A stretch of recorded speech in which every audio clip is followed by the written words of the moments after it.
Ketua Yayasan Advokasi Rakyat Aceh Kabupaten Aceh Barat dan Nagan Raya, Hamdani Esos MH, menilai tidak ada perkembangan signifikan yang dikerjakan PJ Bupati Aceh Barat, Mahdi Effendi, dalam upaya peningkatan ekonomi dan pendapatan masyarakat setempat.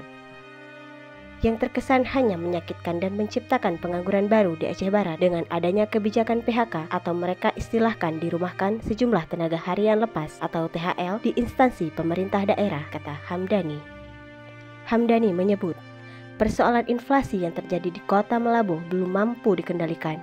Justru muncul kebijakan dan penghapusan tenaga kerja kontrak di instansi pemerintah daerah.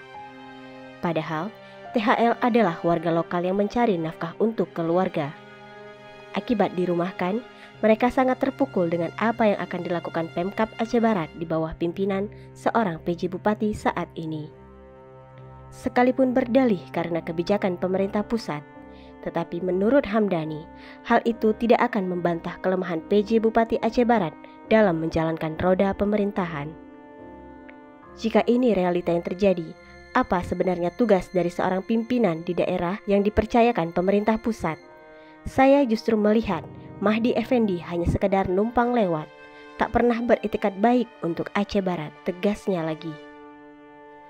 Karena itu, Hamdani meminta Kementerian Dalam Negeri Republik Indonesia untuk mengevaluasi kinerja PJ Bupati Aceh Barat. Dengan demikian, ke depan jika masih menjabat, akan ada perubahan kebijakan yang mungkin menguntungkan rakyat dan daerah. Hari ini, 11 Januari 2023, genap 100 hari dia bertugas. Paling dominan terekam dari yang dikerjakan Mahdi Effendi hanyalah pencitraan dan tidak ada satupun masalah rakyat yang diselesaikan. Kritik Hamdani. Soal PDAM merupakan satu contoh kasus. Sampai detik ini, apa ada perubahan? Air yang semakin keruh, tagihan pelanggan membengkak, pelanggan yang kabur, distribusi air macet.